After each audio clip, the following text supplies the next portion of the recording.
Bonjour à tous et bienvenue dans ce nouveau tuto entièrement dédié à Warhammer Quest Curse City.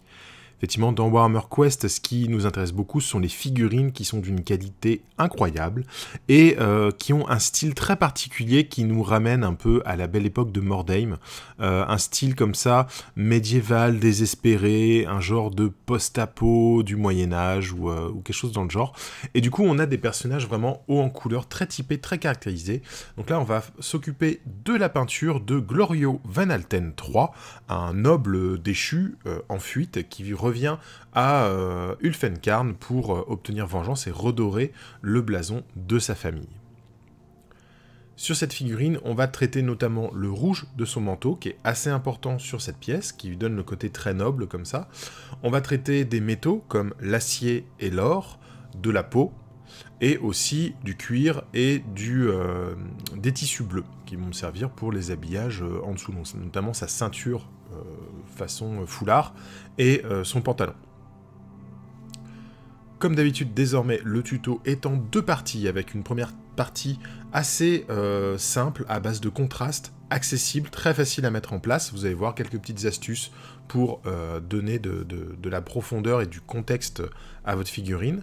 Et une deuxième partie en poussant un petit peu plus loin les techniques, pour ceux qui ont envie d'avoir un rendu encore plus précis. Donc ça va être notamment de l'augmentation de contraste, en allant plus loin dans les ombres et plus loin dans les lumières, pour augmenter la lisibilité de la pièce. Quelques petits effets de style, notamment le crâne rasé, quelques effets d'usure, etc. Et vous allez voir que ça va donner beaucoup de profondeur et de personnalité à la pièce, simplement en passant comme ça ces deux étapes. Si vous n'avez pas Curse City, ne vous inquiétez pas, les conseils qui vont être donnés dans ce tuto sont parfaitement applicables à d'autres figurines, évidemment. Là en plus c'est une figurine quand même de noble qui va avoir du coup des textures assez riches et intéressantes. On va partir notamment sur un métal, sur un acier un petit peu terne et usé, sans qu'il soit rouillé ou quoi, parce qu'on est quand même sur de l'armure de qualité. J'ai envie de dire, il y a un personnage un petit peu hautain comme ça, qui on suppose prend soin de ses affaires. Hein. Je vois bien le personnage qui est en plein duel, faire un petit pas de côté pour que la giclée de sang ne lui tombe pas sur sa botte, des fois que ça lui salisse son cuir, quoi. Voilà. Donc on va peindre cette figurine tranquillement, vous allez voir il y a plein de petites astuces dans ce tuto, et on va se faire plaisir tout simplement. Alors, la figurine a été sous-couchée en Resbone de Games Workshop, donc peinture en bombe. Je préfère les sous-couches en bombe que les sous-couches au pinceau. De toute façon, c'est plus uniforme et ça tient mieux. Dans le temps, c'est plus résistant. On va commencer par du Guilliman Flèche pour faire la peau, donc de la contraste. C'est vraiment la première étape que je vais faire parce que la tête est assez engoncée comme ça avec le col qui est assez haut. Donc en faisant tout de suite ma peau, je vais pouvoir ensuite travailler les autres zones tranquillement. Pas beaucoup de peau sur la pièce, juste le visage, sachant qu'il est quasiment chauve en dehors de cette petite houppette. Et une main, puisque la main gauche est nue, tandis que la main droite est gantée. Donc on va faire juste la main nue. Alors en termes de choix des couleurs, d'équilibrage, de technique ou quoi, on peut aussi considérer la deuxième main, vu comment elle est placée, on pourrait la considérer aussi gantée, ça ne gênerait pas du tout. Moi j'ai voulu la faire nue pour renforcer en fait la présence de ce gant avec le pistolet duel. Je trouve que ça donne un côté très duel de noble, un peu, voilà, je vous soufflette pour vous lancer un défi. Donc j'avais envie de garder comme ça une main gantée et de souligner en fait l'asymétrie du personnage, hein, qui va avoir une énorme épaulière avec le gant d'un côté, le manteau jeté sur l'épaule de l'autre, etc. Il est très asymétrique et j'avais envie de garder ça en renforçant justement dans le choix des couleurs. Je vais venir ensuite avec du contraste Wildwood pour faire tous les métaux. Voilà. Donc il y a aussi bien sa cuirasse sur le torse, les petites plaques, l'espèce de jupe en plaque. J'en profitais pour faire d'ailleurs le rebord, hein, de la jupe aussi. Et aussi, ses armes vont aussi être passées en Wildwood, ainsi que sa grosse épaulette. Et je vais aussi peindre les jambes, peindre les bottes en fait, puisque les bottes seront traitées en cuir. Donc là, je fais tout ce qui est métal et cuir, je les traite tout de suite avec le Wildwood. C'est une très bonne base. Moi, j'aime beaucoup passer le Wildwood avant du métal parce que ça accroche très bien sur une couleur claire, ça permet de bien appliquer son métal et ça permet d'avoir un rendu métallique terne. Donc voilà. Donc si vous voulez faire quelque chose de chatoyant, d'étincelant, faites pas cette étape-là. Mais là, pour ce que je cherche à faire, c'est parfait. C'est vraiment le rendu que je cherche. Ensuite, je vais prendre du Léviadon Blue, toujours en contraste. Hein. Je vous ai dit qu'il va y avoir beaucoup de contraste sur cette figurine. Et là, on va faire en fait le pantalon et la ceinture d'étoffe, voilà, qui vont être basés avec ce bleu et qu'on reviendra éclaircir par la suite. En fait, j'ai choisi d'avoir un bleu qui est assez sombre, pas très saturé, pour contraster avec le manteau rouge qu'il va avoir jeté sur l'épaule, là, comme ça, qui là va beaucoup attirer le regard. Donc ces vêtements vont vraiment être assez discrets. Pareil pour sa chemise qu'il a sous le manteau. Je vais aussi la peindre en bleu, mais ça va être un bleu assez désaturé au final, vous allez voir. Et maintenant, je vais prendre le Flèche Tireur Red. Donc moi, c'est un rouge que j'adore parce qu'il est bien profond, légèrement violacé, un petit peu bordeaux. Et donc là, on va faire sa veste justement jetée sur l'épaule, qui est pour moi un élément emblématique de cette figurine. Donc c'est vraiment ce manteau. C'est un élément sur lequel je vais beaucoup me concentrer pour avoir un très très bon rendu, parce que pour moi c'est vraiment constitutif de l'esprit de ce personnage, et du coup il va falloir vraiment avoir un très bon rendu sur ce rouge, sur ce manteau. On va attaquer l'armure avec du Grey Knight Steel, donc qui est un métal qui est un petit peu bleuté, donc ça va me permettre d'avoir un effet... J'ai envie d'avoir une armure étincelante mais terne. Voilà, c'est un petit peu bizarre, mais en fait, ça va participer à la narration derrière cette figurine. C'est-à-dire que je pourrais faire quelque chose de classique avec, en passant par un métal sombre, etc. Mais en choisissant ce métal qui est clair et légèrement bleuté, que je vais légèrement brosser en fait par-dessus mon Wildwood, je vais avoir ce côté où c'était un métal étincelant, c'était un beau métal poli, mais qui a terni avec les combats récents, la poussière, etc. quoi. Voilà. Donc je veux le côté où c'est un beau métal qui s'est abîmé, et pas c'est un métal vieux ou un métal corrodé, quoi. Voilà. Donc si vous n'avez pas envie de ce côté un petit peu chatoyant, si vous voulez garder un métal terne et abîmé, on peut partir sur du Leadbelcher par exemple, ou du Iron Warrior, ça marche très très bien. Donc là je vais prendre du Gressir pour venir repeindre tout ce qui va être les bordures en fourrure de ces vêtements. D'une part parce que je peins un peu comme un cochon à la contraste, donc j'ai débordé à plusieurs endroits, ça va me permettre de réuniformiser toutes les zones, de ne pas avoir de taches de couleurs qui vont venir m'embêter pendant mes étapes suivantes. Et surtout, la vraie raison, c'est que ma sous-couche étant en Wraithbone, c'est un petit peu trop jaune, un petit peu trop chaud, donc là je vais prendre du Gressir qui est un peu plus neutre, un peu plus désaturé, qui va me permettre d'avoir un effet un peu plus sobre et blanc sur cette fourrure. Voilà. Le but, c'est d'avoir une fourrure d'avoir une fourrure blanche qui va permettre de faire un rappel avec un autre personnage de la boîte, qui est Radukar le loup, qui va avoir cette fourrure de loup blanc sur les épaules, et du coup avoir un côté comme ça, comme ce personnage, Glorio Van Alten III, vient de la famille royale de Ulfenkarn. J'ai envie qu'il y ait un côté... En fait, j'ai envie qu'il ait des points communs avec Radukar, qui s'est approprié la ville et qui a massacré la famille royale, en fait, pour prendre sa place. Donc voilà, c'est une vengeance personnelle, mais je veux que, du coup, les deux personnages qui sont antagonistes aient des points de ressemblance. Voilà. Donc là, c'est un parfait exemple, en fait, de comment la lecture du contexte narratif peut amener des idées en termes de schéma de couleurs, de travail de texture, de mise en valeur, etc. Donc là, c'est vraiment l'idée que je me fais de ce personnage qui cherche la vengeance et la rédemption, qui va avoir en fait des points communs avec le gros méchant de l'histoire. Voilà. Sinon, c'est pas la peine de se prendre autant la tête quand on veut peindre. Hein. La fourrure blanche, ça passe bien avec un truc rouge. Ça fait un petit peu Père Noël, mais dans l'équilibre de mes teintes, en fait, la fourrure blanche marcherait mieux qu'une fourrure brune, par exemple.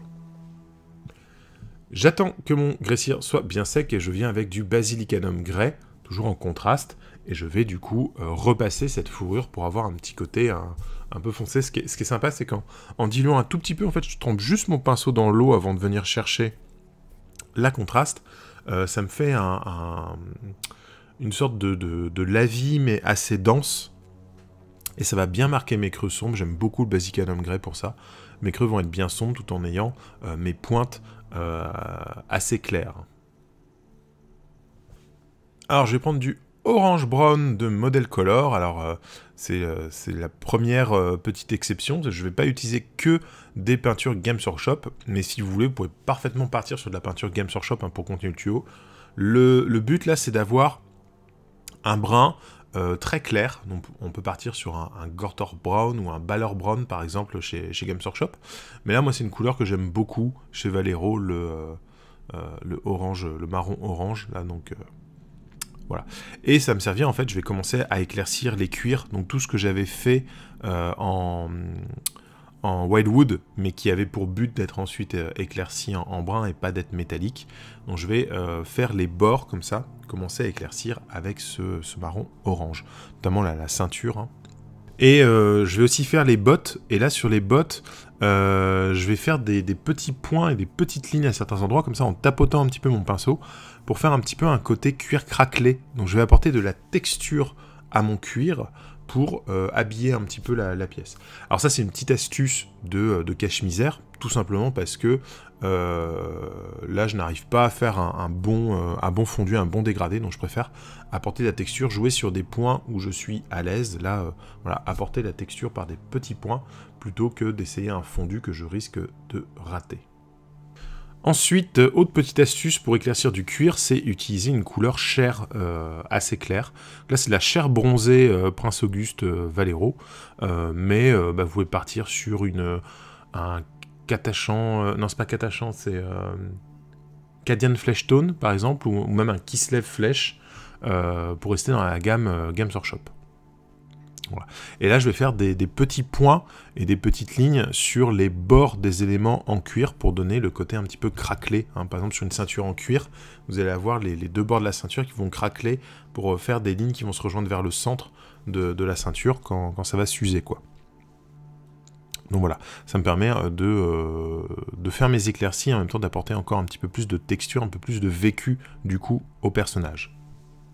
Je vais prendre de l'Agrax Earthshade et je vais l'appliquer vers le bas des éléments en cuir pour approfondir mon ombre, et ça va me servir en même temps à lier un petit peu les différentes étapes que je viens de faire sur les éléments en cuir. Voilà. C'est très facile, je l'applique. Je fais attention à ne pas en mettre trop, il faut éviter qu'il y ait des grosses gouttes qui se forment. En plus, la shade Games Workshop, si vous en mettez trop épais, elle a tendance à blanchir, à faire un espèce de craquellement bizarre.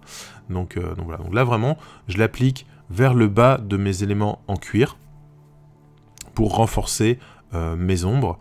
Et si j'ai des fondus ou des touches qui sont un peu trop franches, j'hésite pas à passer comme ça dessus un petit peu façon glacis. Donc j'en mets pas trop sur mon pinceau, le but n'est pas de laisser couler, mais d'appliquer comme un filtre pour lier les teintes entre elles. Alors là, je vais utiliser un petit mélange maison, c'est de l'or qui est fait avec du pigment gold de Green World et du médium. Là, le médium, c'est un médium de chez Liquitex, c'est une marque de peinture, de pigments, etc. pour l'art. mais on peut parfaitement s'en servir en figurine. Je reviendrai peut-être dessus un de ces quatre, faire une petite vidéo sur les produits en magasin d'art qui peuvent servir dans le milieu de la figurine. Spoil tout.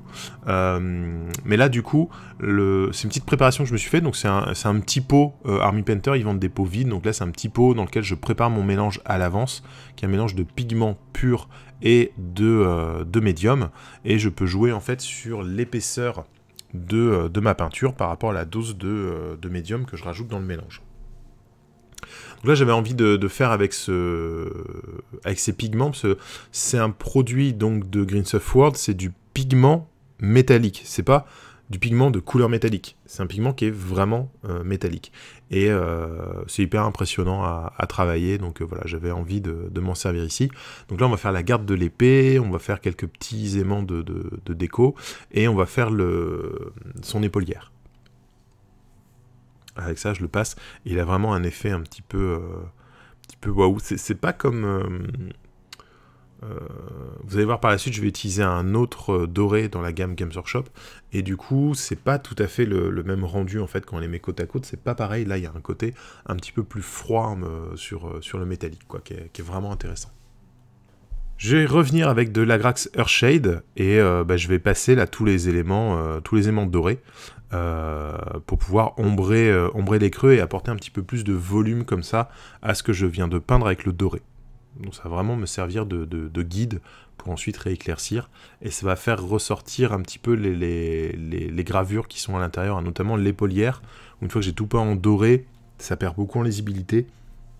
Donc là, en faisant des ombres, en faisant voilà, une peinture comme ça, un shade qui va naturellement aller dans les creux, ça permet de faire ressortir la sculpture, les symboles, les trucs comme ça. Maintenant, je vais venir avec le Retributor Armor, donc un doré un peu plus jaune que le doré que j'ai déjà utilisé. Là, c'est juste que j'ai envie de faire différents types d'or. On a des ors froids, des ors chauds, des ors traités, voilà, des trucs comme ça. Donc là, juste sur la figurine, il y a beaucoup d'éléments dorés, et je préfère les traiter de différentes façons. Donc on va faire plutôt les bijoux là, avec cet or-là. Donc on va bien faire sa boucle d'oreille, il a des bagues aux doigts, voilà, des petits éléments comme ça. Et maintenant, je vais venir au Stormmost Silver, et on va rééclaircir tous les métaux, faire les petites boucles de ceinture que j'ai pas encore traitées jusque-là. Et je vais à la fois rééclaircir les différentes parties de son armure, et rééclaircir aussi tout simplement mon or.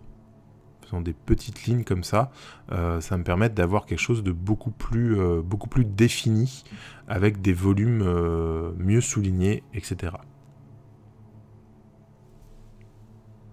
La petite astuce au passage, c'est aussi quand on a une cuirasse comme ça, souvent les cuirasses de torse, elles vont avoir une ligne centrale, un petit peu là, sur la pliure en fait, et c'est bien de refaire cette ligne en fait, de la remettre en valeur avec un argent très clair, pour souligner le volume un petit peu bombé vers l'avant. Maintenant, je vais faire un mélange de Rose Grey et de Léviadon Blue. Donc je vais en fait éclaircir mon Léviadon Blue en ajoutant du Rose Grey dedans. Et je reviens faire les vêtements, donc le châle qu'il a à la ceinture, le pantalon et les manches. Je refais ces étapes en fait en rajoutant de plus en plus du Rose Grey jusqu'à avoir du Rose Grey pur dans mon mélange. Enfin, c'est même pas un mélange, mais du coup j'applique directement du Rose Grey pur pour les derniers éclaircissements. Enfin, je vais apporter des derniers points de lumière en faisant un mélange à peu près en 50-50 de Rose Grey et de Grey Cire, pour vraiment faire les derniers petits plis, les petits aimants. Donc là, c'est vraiment des tout petits points de lumière que je vais imposer. Il faut que ce soit vraiment sur des surfaces très restreintes, sinon vous allez gâcher l'effet que vous avez déjà fait avec votre dégradé successif de Rose Grey. Maintenant, je vais prendre du Snakebite Laser en gamme contraste, et je vais peindre cette cordelette là qui passe devant son armure, que j'ai fait attention à ne pas recouvrir pendant les étapes précédentes. Alors si jamais vous l'avez recouverte, peignez-la d'une couleur assez claire, genre beige. Si vous avez du Wraithbone ou du Morghast Bone, du truc comme ça, une couleur un petit peu os, ça peut être sympa, et vous passez le Snakebite Laser dessus. Ça vous donne un brin qui est un peu jaune, c'est pour ça que j'aime bien le Snakebite Laser, parce qu'il est un petit peu jaune, et du coup, il va y avoir un côté à la fois, on va être entre quelque chose, entre la corde et le galon, voilà. Et comme c'est un noble, j'ai envie qu'il y ait un petit côté galon qui ressorte un peu, mais en même temps c'est un noble déchu, dans un univers sale et désespéré, donc voilà. Maintenant, on va prendre du Black Templar et on va passer ses cheveux et sa barbe directement avec. Encore une fois, là, je les passe directement parce que je les ai préservés dans les étapes précédentes. Si jamais vous ne les avez pas préservés, bah, vous pouvez les repeindre. Alors, soit, si vous voulez un côté un petit peu plus bleuté, vous pouvez les peindre carrément en rose grey au moment où vous faites les éclaircies du pantalon et des vêtements. Ou alors sinon vous les repassez en grès cire, ce sera très bien. Voilà. Et en fait je vais donc repasser comme ça sa pilosité en noir avant de venir l'éclaircir. Alors pendant que mon noir sèche, je vais prendre du Léviadon Blue que je vais mélanger en part égale, donc en 50-50, avec du médium contraste. Et je vais m'en servir comme d'un lavis pour aller ombrer les creux de mon rouge. Ça va permettre de renforcer le contraste sur le rouge, hein. Je vous ai dit que je trouvais ce rouge, cet élément très important, donc on va vraiment insister sur le contraste et la lisibilité de ce vêtement. Donc le Léviadon Blue, ça va me permettre dans les creux en fait déjà de refroidir un petit peu ce rouge pour le lier un peu plus avec la pièce, puisqu'on a déjà du Léviadon Blue dans les vêtements, on a un métal qui est déjà un petit peu bleuté, donc on a un or qui est assez froid aussi. Donc voilà, j'ai une pièce qui est plutôt froide avec un gros rouge un peu pétant. Donc là on va refroidir un petit peu ce rouge en ajoutant du bleu dans les creux. Et en plus par superposition, le bleu et le rouge, ça va faire un violet sombre désaturé qui va très bien aller pour faire les creux de ces ombres. Je vais prendre du grès cire et on va venir faire l'intérieur du miroir, en fait la vitre du miroir. Donc là c'est un truc très simple, c'est vraiment 2 petites étapes juste pour ce miroir, mais pour avoir le côté réflexion en fait. On va pas peindre une image intérieure, on va pas faire un truc souvent je vois des trucs en argenté pour faire style ça reflète, etc. Donc là on va faire un effet un effet un peu BD pour suggérer l'idée d'un miroir. Donc là je peins l'intérieur du miroir en grès cire. Et je viens simplement avec du contraste Aromatic Blue que j'ai légèrement dilué avec de l'eau. Je vais le passer, une fois que mon grès cire est bien sec évidemment, le passer à l'intérieur pour avoir ce côté un petit peu bleuté qu'on met un peu sur les verres. Voilà, et suggérer du coup l'idée d'un miroir plus que de le représenter vraiment. Et voilà, la figurine est propre, on va pouvoir la poser sur la table de jeu. Donc là, il y a eu quelques petits détails qui ont été rajoutés, notamment les boutons sur la veste ont été peints avec un petit point de rétributeur gold. Et les yeux, j'ai juste passé du Black Templar contraste à l'intérieur des yeux, ce qui fait que très facilement, en déposant un petit coup, une petite goutte avec la pointe du pinceau, ça remplit l'orbite, l'intérieur, donc voilà. On peut s'arrêter là, vous voyez, la figurine est très lisible, c'est du parfait tabletop, on peut le poser sur la table. Le socle, il y a déjà un tuto, je vous invite à aller le regarder. Vous pourrez voir comment le socle a été traité. Cette figurine est pas mal comme ça, mais on va essayer d'aller un petit peu plus loin. Alors les points qu'on va aborder par la suite, ça va être rehausser les éclaircissements de son manteau. On va traiter encore un petit peu les métaux avec un petit peu d'usure. On va améliorer le travail du visage et ce sera déjà pas mal en fait tout ça.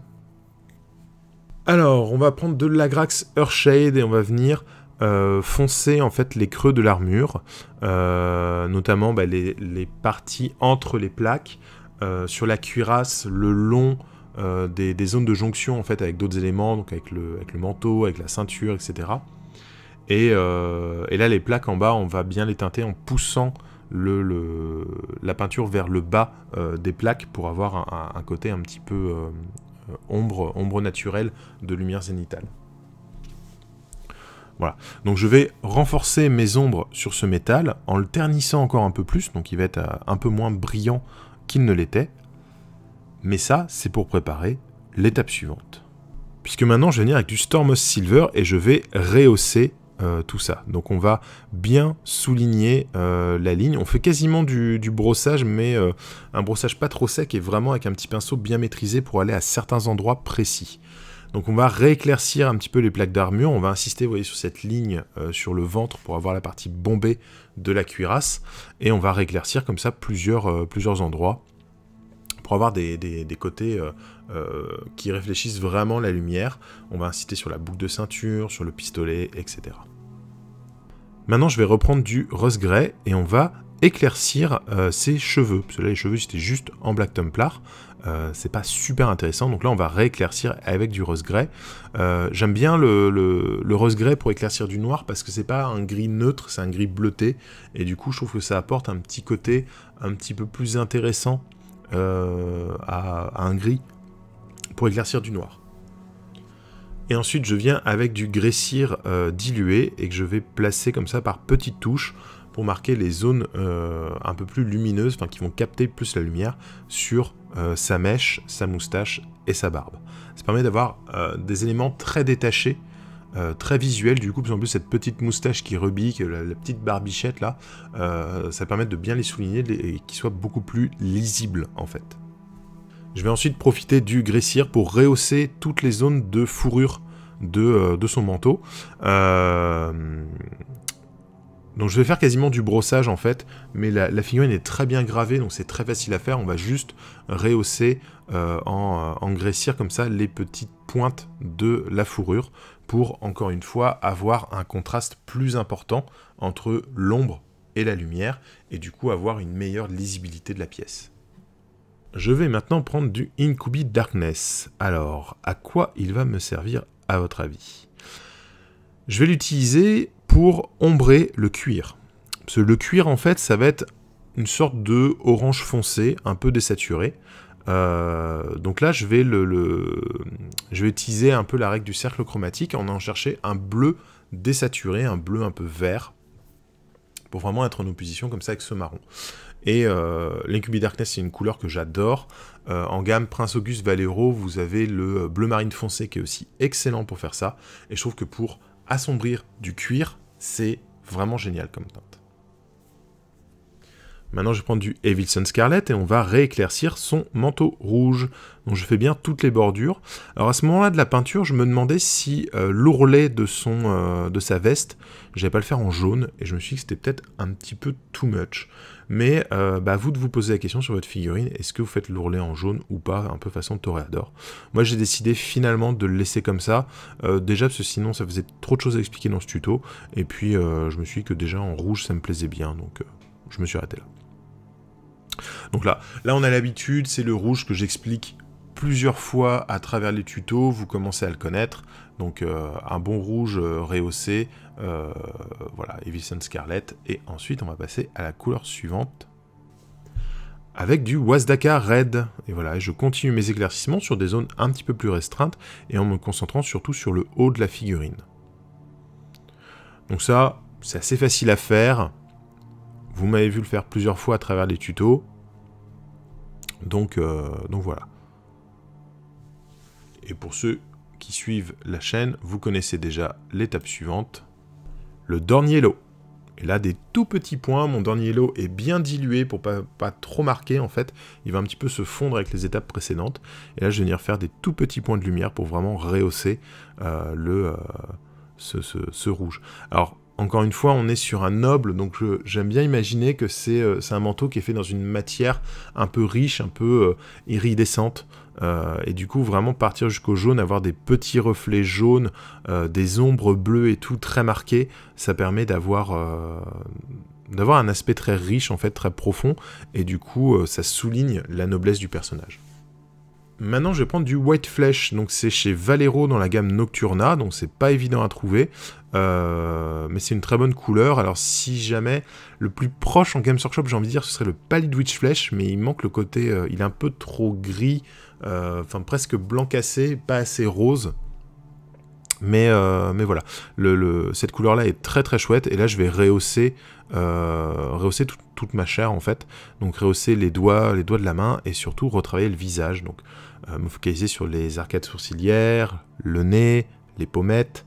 Là alors c'est un truc que je déteste, les crânes chauves, il faut faire un dégradé propre sinon ça se voit tout de suite. Donc voilà, je fais la partie arrière du crâne en faisant attention que mon dégradé soit propre et lisse. Mais ça me permet voilà, de rehausser. C'est vrai que la figurine juste en Racerbone et passage de contraste Guilliman Flèche, il y avait déjà un rendu super intéressant. Il y a juste sur la partie arrondie et lisse du crâne, où là c'était pas beau, il y avait une espèce de tache à un endroit, donc ça me permet de la retravailler avec ça. Toujours dans la gamme Nocturna, je vais venir avec un Burnt Red, qui va me servir en fait à faire le bas des paupières, pour qu'il ait un regard comme ça plus perçant, un petit peu fatigué, mais ça va lui donner un regard beaucoup plus intéressant, beaucoup plus intense. S'il n'avait pas une barbe, en fait, je viendrais aussi faire la lèvre et les côtés, en fait, le creux des joues avec cette couleur. Mais là, vu qu'il a une barbichette et une moustache, c'est pas nécessaire. Et je vais revenir avec du rose grey et je vais faire des glacis. Donc là, ma peinture est très très diluée. Je vais faire des glacis sur le crâne, en fait, pour dessiner la forme de l'implantation des cheveux, pour faire comme s'il se rasait le crâne, et donc là il n'était pas rasé de frais, quoi. Voilà, un petit côté barbe de 3 jours. Vous pouvez utiliser cette technique pour faire de la barbe. Le secret, c'est de partir sur un gris légèrement bleuté qui va apporter un contraste intéressant avec la couleur qui est toujours un peu orange rosâtre pour la peau. Et du coup, en mettant un petit gris un peu bleuté, ça fait un truc entre une ombre et un duvet, un petit peu, voilà. Donc ça marche très bien pour faire les effets de poils qui repoussent. Et la réponse est oui, j'ai galéré à faire un crâne bien lisse pour ensuite venir le peindre en gris. Enfin, je vais prendre du turquoise, très très dilué, et je vais aller mettre quelques petits points d'oxydation dans les parties dorées de la figurine. Alors on va pas en mettre trop parce qu'encore une fois c'est un noble, mais j'ai quand même envie d'en mettre un petit peu, je ne résiste pas à cette envie, et ça permet d'apporter un petit peu plus de profondeur aux parties dorées de la figurine, des parties dorées que j'ai toujours un petit peu de mal à traiter de façon convaincante si je ne les corotte pas en fait. Donc là, voilà, juste des petits endroits. On va pas trop en mettre, on n'a pas envie de faire un mec qui sort des égouts, mais voilà, on va quand même user un petit peu son matériel, il n'a pas forcément le temps de lustrer et briquer son or, donc voilà, légèrement usé, très légèrement, on n'y va pas trop fort. Et voilà, la figurine est désormais terminée. Alors vous voyez, avec un tout petit peu d'effort supplémentaire, on a passé un cap dans la qualité de la figurine. Là, je suis très content du résultat, je suis assez fier. Une figurine qui n'a pas pris beaucoup de temps en fait à peindre finalement. Donc assez content. On est aux alentours de 1h30, 2h là, pour la peinture de cette figurine, hors temps de séchage. Donc voilà, j'espère que le résultat vous plaît. Si vous utilisez cette technique pour peindre votre propre Glorio Van Alten, n'hésitez pas à me taguer ou à me l'envoyer, que je vois le résultat. Alors le mieux, si vous avez envie de me montrer des choses, c'est de poster dans le groupe Facebook des peintres et des joueurs. Si vous n'avez pas Facebook, il y a aussi un Discord des PDJ, donc je vous invite à y aller, il y a le lien dans la description de cette vidéo, donc c'est plus facile pour me montrer des choses. Après, si vous êtes sur d'autres groupes, si je suis dans le groupe, vous pouvez me taguer pour que je vois le truc, parce qu'après il y a des trucs qui passent dans tous les sens, je les vois pas forcément, donc voilà, le meilleur moyen de me montrer ce que vous faites avec mes tutos, ou d'avoir mon avis, c'est de me taguer comme ça sur Facebook. J'espère que ce tuto vous aura plu, donc on peut se retrouver sur les réseaux sociaux comme je vous ai dit, il y a aussi la page Grégoric évidemment, vous pouvez suivre, il y a l'Instagram aussi sur lequel je poste des photos, des travaux en cours, work in progress, etc. Et si vous voulez aider la chaîne, il y a le Tipeee. Alors je suis ravi parce qu'il y a plein de nouveaux tipeurs, donc je remercie mes tipeurs de la première heure, je remercie mes nouveaux tipeurs, je remercie tous mes tipeurs qui me permettent de pouvoir m'offrir des figurines. C'est un petit peu grâce à eux cette boîte de Curse City, donc je les remercie profondément. Et si vous avez envie d'aider la chaîne, vous n'avez pas envie ou les moyens d'utiliser Tipeee, un simple like, un commentaire, un partage, ça fait toujours plaisir. N'oubliez pas de vous abonner et d'activer la petite cloche pour être mis au courant des prochains tutos. Il y a encore toute une batterie de tutos sur Curse City là, qui vont arriver, donc j'espère que ça vous plaît ce type de tuto. N'hésitez pas à me le dire en commentaire. Voilà, je vous fais plein de bisous et je vous dis à très bientôt pour un nouveau tuto.